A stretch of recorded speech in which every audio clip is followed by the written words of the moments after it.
გამარჯობა, ეს არის გადაცემა გვერდიდან და მე ვარ დავით კალანდია. მეგობრებო, ანკარამ კორეის პირად მჯდარმა ბევრი სევდიანი ფიქრის მერმე გამოვიტანე დასკვნა, რომ ევროკავშირი, უпроსორედ ევროუპროსობა, ევრობიუროკრატობა, ევროადმინისტრაცია რუსეთს არ ერჩის.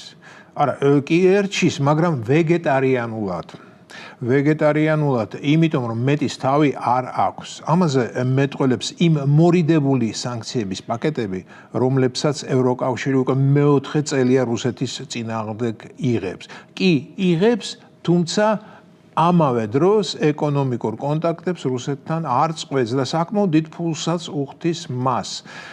წავიკითხე, რომ 4 წლის განმავლობაში ევროკავშირმა რუსეთისგან გაზისა და ნავთობის საფასური 201 მილიარდი ევროს ოდენობით გადაიხადა. ხო მაგარია, ხო და იმას მოგახსენებდი, რომ რუსეთს ის ერჩის, მაგრამ მორიდებულად და მათი მთავარი სამიზნე კი უკრაინაა. დიახ, არ მოგესმათ მეგობრებო, უკრაინა ევროკავშირის ადმინისტრაციის მთავარი სამიზნე. მათი გამოისობით უკრაინა ისპობა.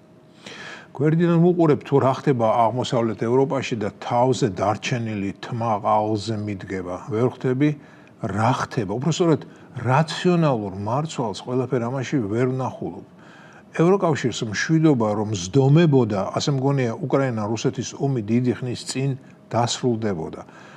ახლაც იმ ავად სახსენებელ ამერიკულ 28 პუნქტიან გეგმას ევროპამ თავისი გეგმა დაუპირისპირა. გეგმა, რომელსაც რუსეთი იმთავითვე არ დაეთანხმებოდა. და ეს ევროპელები განა ასეთი ბრიყვები არიან, რომ ეგონოთ მათმა გეგმამ გაჭრას და თუ ბრიყვები არ არიან, მაშინ სხვა ახსნა მაქვს. მათ არ სურთ კონფლიქტის დასრულება და იმის გამო, რომ საბრძოლო მოქმედება უკრაინის და არა რუსეთის ტერიტორიაზე მიმდინარეობს, ინგრევა უკრაინა და არა რუსეთი. ესე იგი, ჩემი ვარაუდი მართალია, ევროკავშირი უკრაინას ერჩის. ამასთან დაკავშირებით ბევრი შეთქმულების თეორია მომდის თავში და ერთ-ერთი ისაა, რომ ევროკავშირის ბობოლები მერე დაიწყებენ დარჩენილი უკრაინული მიწების დაყოფას. მაგრამ მოდი ამაზე სხვებმა ილაპარაკონ. მეგობრებო, როგორ მინდა ხოლმე რამე მსუბუქი და სახალისო ტექსტი წარვდგე თქვენ წინაშე, მაგრამ ისეთი რამ ხდება მსოფლიოში, რომ არ მეხალისება და არ მემსუბუქება. თანაც ალბათ უცნაური იქნებოდა მსოფლიო ზანზარებს და მე აქ ანეკდოტები რომ მომეყოლა სიქულაზე და გრიქულაზე. ამიტომაც ვცდილობ რაღაც ჩემი წვლილი შევიტანო საერთო დისკუსიაში, თუმცა რამდენად გამომდის არ ვიცი. ერთმა ინტელექტუალმა, მართლა კარგმა მოაზროვნემ პოლიტიკური ფილოსოფიის ანალიტიკოსმა თავის ტელეგრამ გვერდზე ევროპის ტაქტიკაზე საინტერესო შედარება მოიყვანა. მამძანა, აი თქვენ სახლში ბანდიტი რომ შემოვიდეს, რა ვარიანტები გაქვთ? პირველი ის ბანდიტი მოკლათ. მეორე მისცეთ მას უფლება რომ ჯერ გააგზარცოთ და მერე თქვენ მოკლათ, რათა მოწმე არ დატოვოს. და მესამე შეეცადოთ მასთან დაიწყოთ დიალოგი, რათა შეძლების დაგვარად მცირე თანხა წაიღოს და სიცოცხლეც შეგინარჩუნოთო. და ევროპელები რას აკეთებენ? ისინი პირველ ვარიანტზე იმთავითვე უარს ამბობენ, ანუ იმდენ იარაღს, იმდენ ფულსა და იმდენ უფლებას არ აძლევენ, რომ უკრაინამ ბანდიტი მოკლას.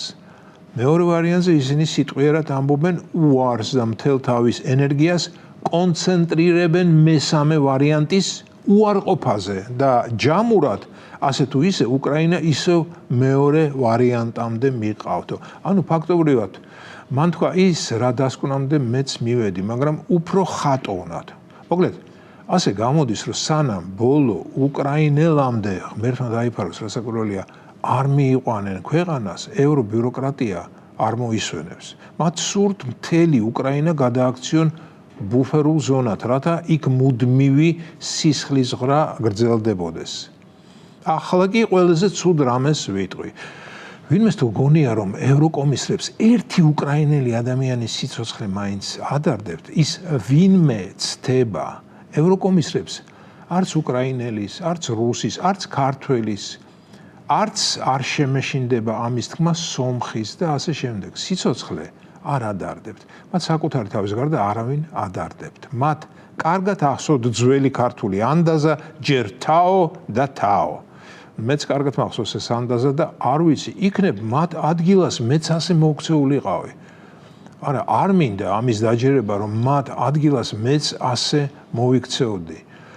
თუმცა ევროპაში რომ დაობადებულიყავი, ბავშვობაში ურსულასთან, კაიასთან, რასა იუკნევიჩიენტესთან, ბორის ჯონსონსა და მერცთან რომ მეთამაშა, მათთან ერთად მევლო ჯერ საბავშვო ბაღში და მერე სკოლა უმაღლესში, შეიძლება იმ პერიოდში ჩემთვისაც გული საგულედან ამოეღოთ, სისხლის მაგივრად წყალი შეეშვა და მეც იმ აზრზე ვიქნებოდი, რომ ჩემი პირადი კეთილდღეობისთვის დაესხვებმა ერთმანეთი გადაწვან. მე კი ნავთს დაუმატებდი, როგორც კი ცეცხლი მინელებას დაიწყებდა.